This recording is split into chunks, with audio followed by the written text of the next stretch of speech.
Hey, it's David. Let's talk about bobber seats. Some of you guys have been asking me about bobber seats. So let's see what we can do to answer some of those questions. Now, obviously I've had a lot of commentary around the spring seat that I've built. This one, which is currently off the bike in order to answer this question, and in any case I need to make a small adjustment to that, so I may do that off camera. We'll have to see, because I'm quite sure you've had enough of this.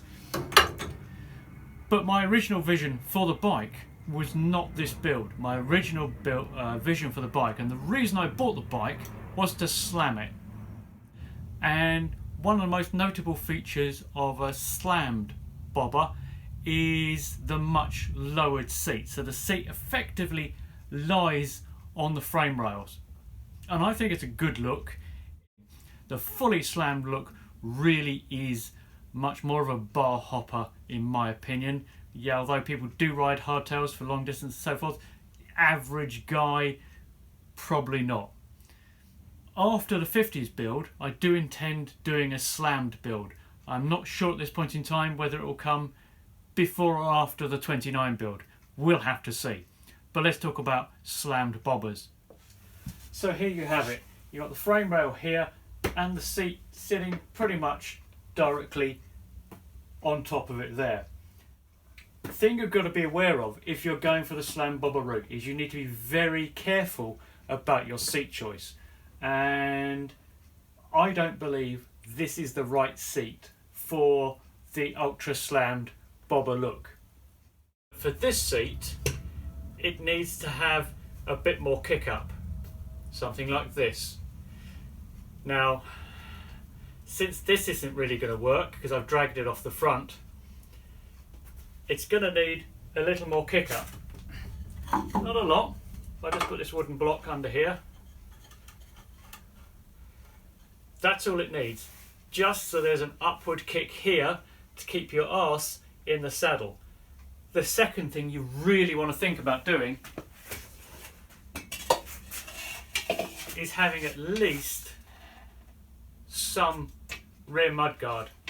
You can keep it relatively short, you'll still get all the look of this bare tyre, but if you ever bounce out of this saddle, you're going to land on this, not on this.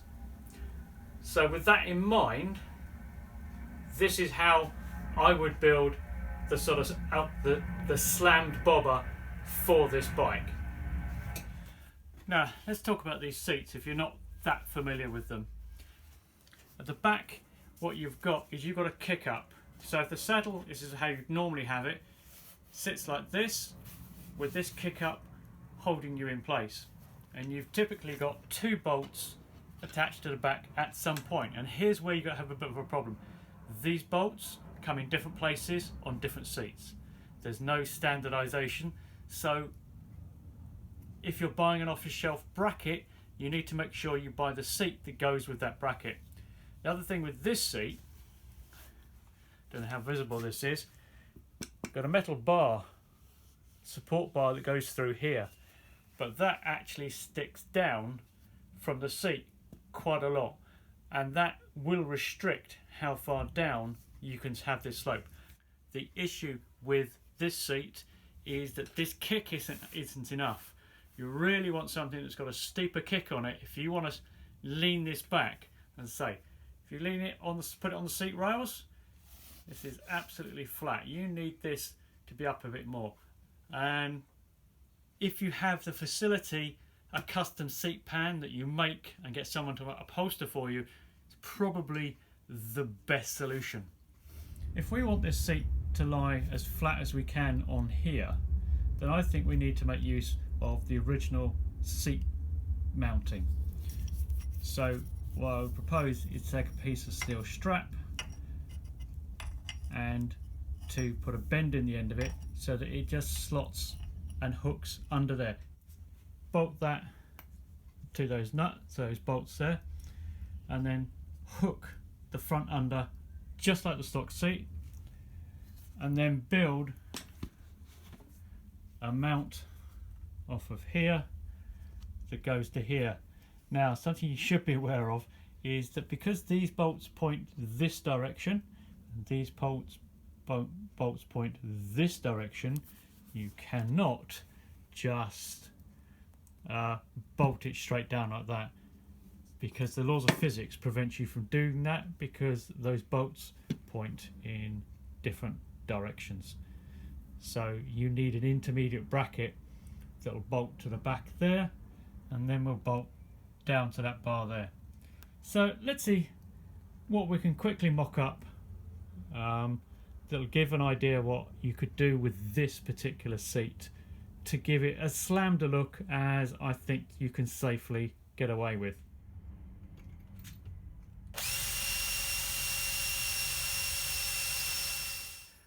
Couple of 10mm holes into that strap.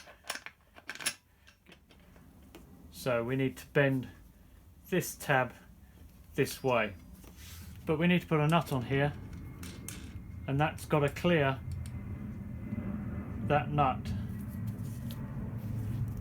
So we want to bend as close to nut as we can get away with, so let's say about there.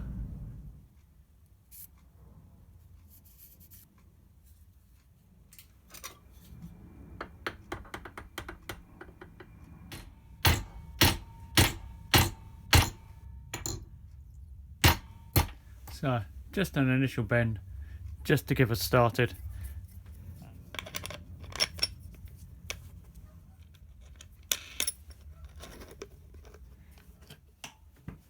So that catches in place.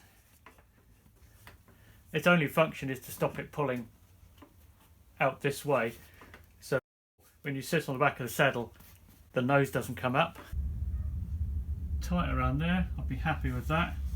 The seat follows the line of the frame pretty well.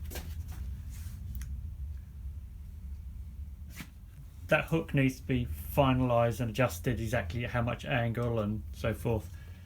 So having locked the front edge in, now we need to mount the back, and that's going to be the most complicated part of the build, so let's have a look at what we need to do.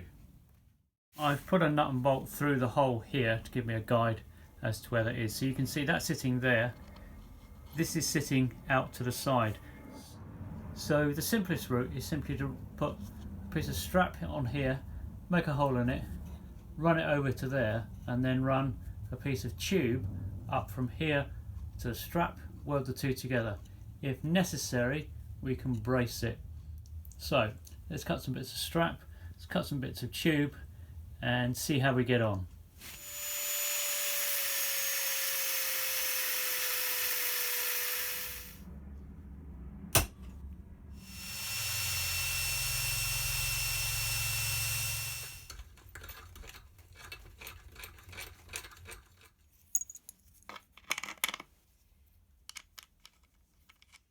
That's the idea. So we've got a bit of strap running that way.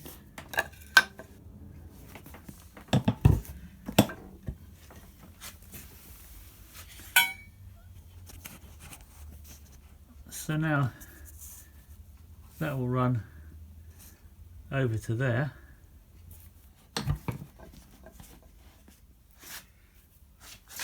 And if we put a piece of tube, it's been roughly shaped, so it's got a bit of a slant to it. Get it the right way up, like that. That's more or less what we're looking for. So what we need to do is to weld that tube to that, and that's pretty much what we're looking at. So let's cut a new piece of tube and replicate so we have a pair.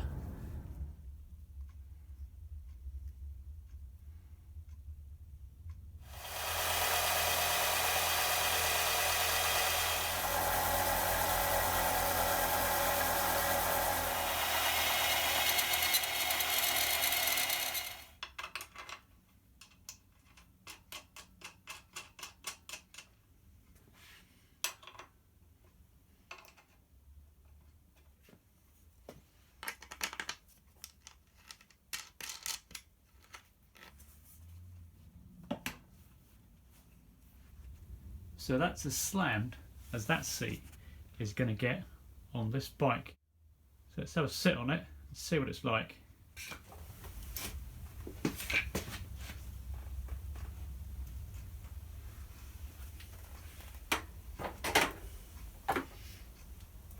Yep, that's pretty good, but still we're looking, I think, at lower handlebars.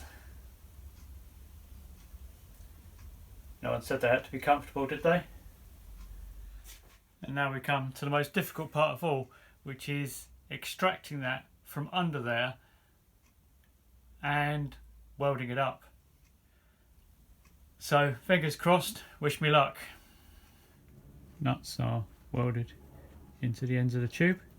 With a bit of luck I welded them into the right end of the tube. So now these can be bolted from underneath. So with those two tubes bolted in place, I've lined up the tabs that are bolted to the bottom of the seat as well as I can with the tops of those tubes, and I've got the seat pushed fully forward so it's fully home against the front stop. Now, the only way I can possibly manage to get those tabs fixed to the tubes is to weld it on the bike. There's just no way I'm ever going to get that off accurately enough. I mean, in theory, I could mark this. Get in there, draw a line on the tube, draw a line on the tabs. But in reality, nah, I'm not that good a welder. The chances are one of those will move slightly and then the whole thing won't work. And it means welding on the bike, which I strongly dislike doing because there's just too much potential for damage to the bike. There's always a risk of the voltage running through a bearing or something like that. But battery's disconnected, electrics are out of it. So, and given that I'm going to be running the earth very tight in to where I'm welding, there shouldn't be a problem. Let's see how it goes.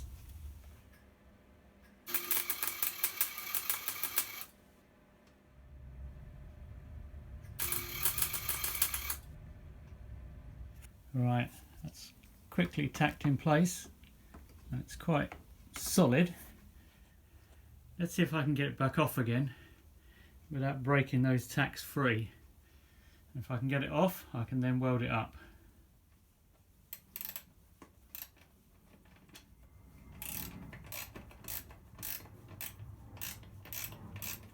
Two out.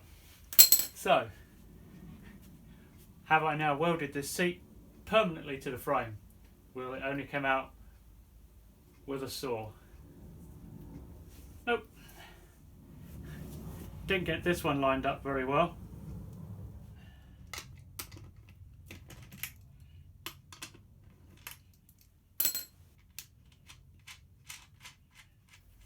I missed the bracket, but it won't matter when it's welded. It just looks a bit ugly. The other one's not so bad. That's how it should have been on both sides. I could cut that off and re-weld it, but I'm not going to worry about it because that will weld perfectly happily, and then we can cut these down and shape them up a bit. With the parts roughly finished, let's bolt it back up and see how it works.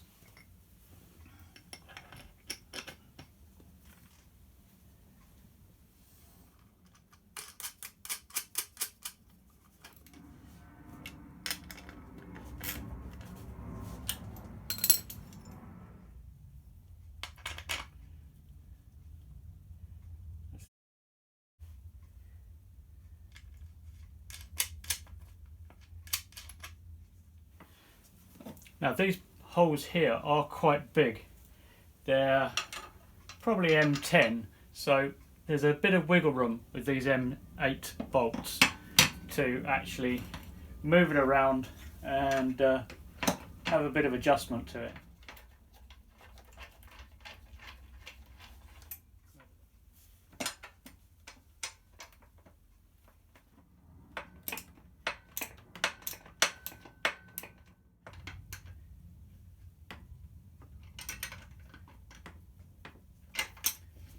Bolts onto the bottom of the seat need to be shortened, and probably a dome nut over the top of them improve the looks. Okay, let's pull back, get the battery reconnected and see what it looks like.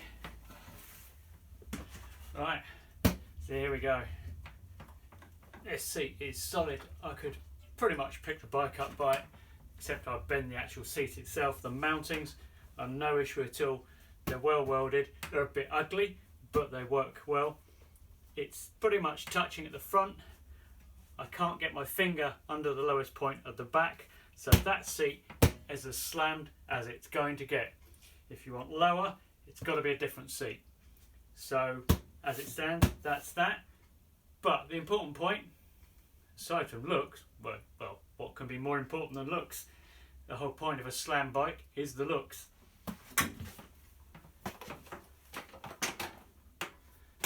Yep, that works for me. Nice and secure, not going anywhere, just enough of a kick on the back to hold you in place. As I say, do have a little bit of caution about bumps. We'll see how it rides. I expect it'll be a bit of a bone shaker because, you know, there's nothing in that seat at all. But we're ready to go. So, let's see how she rides.